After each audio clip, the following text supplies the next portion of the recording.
Hi friends, welcome back to 5 star rating kitchen. ఇవాల్టి వీడియోలో మనం పండుమిరపకాయ పచ్చడిని ఎక్కువ రోజులు నిల్వ ఉండాలంటే ఇలాగా కొన్ని టిప్స్ పాటించండి.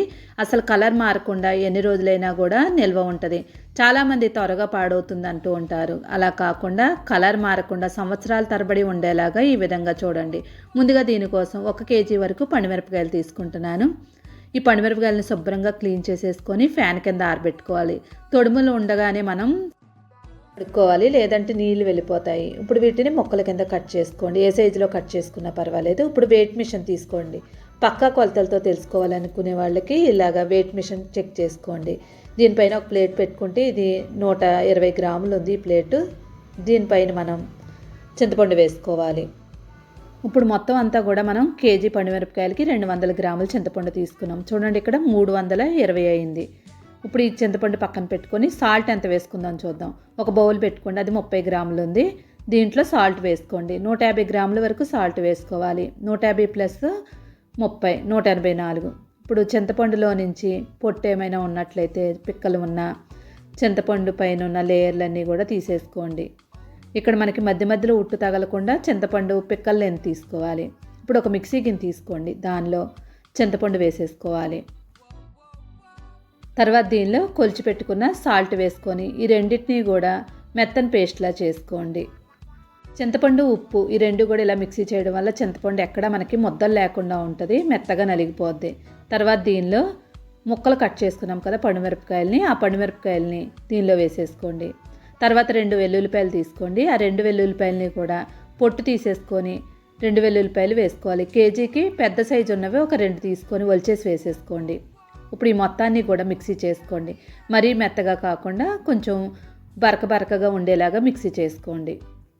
మిక్సీ చేసుకున్న తర్వాత చూడండి, మనకి మిరపకాయ పిక్కలంతా కూడా కనిపిస్తూనే ఉన్నాయి.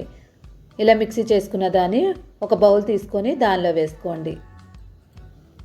ఇప్పుడు ఇందులో మనకి చింతపండు, ఉప్పు ఎక్కువ క్వాంటిటీలో ఉన్నది.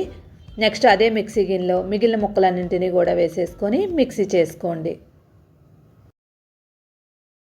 మిక్సీలో వేసినప్పుడు ఎక్కువ క్వాంటిటీ కాకుండా కొంచెం కొంచెం వేసుకుంటూ ఉండండి.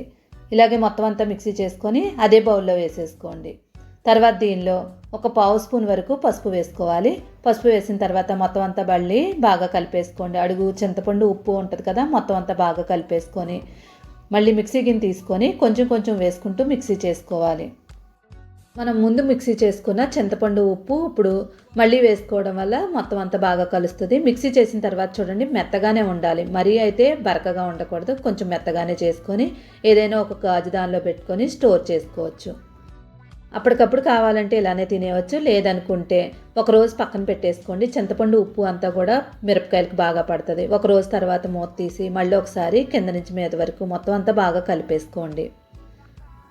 ఇలా మొత్తం అంతా కలుపుకున్న తర్వాత దీన్ని తాలింపు వేసుకోవాలి. పొయ్యి మీద కడాయి పెట్టుకోండి.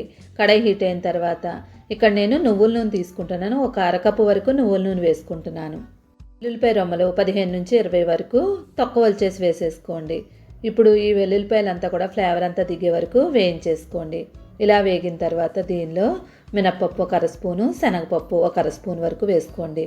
తర్వాత ఆవాలు 1 స్పూన్ వేసుకోండి. జీలకర్ర 1 స్పూన్ వేసుకోవాలి.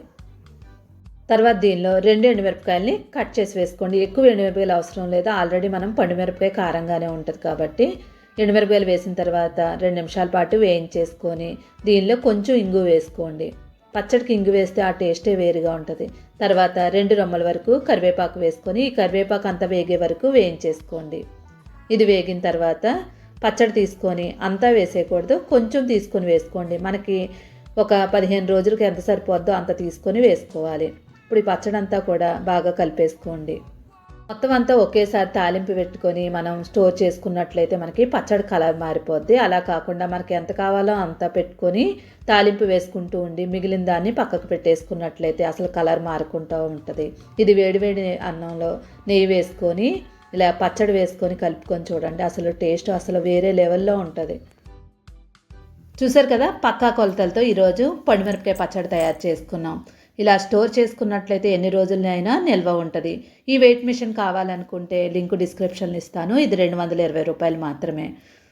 ఈ వీడియో నచ్చితే తప్పకుండా లైక్ చేయండి, ఛానల్ సపోర్ట్ చేయండి. ఇలాంటి వెరైటీ రెసిపీ కోసం 5 స్టార్ రేటింగ్ కిచెన్ని సబ్స్క్రైబ్ చేసుకోండి. Thank you for watching 5 star rating kitchen.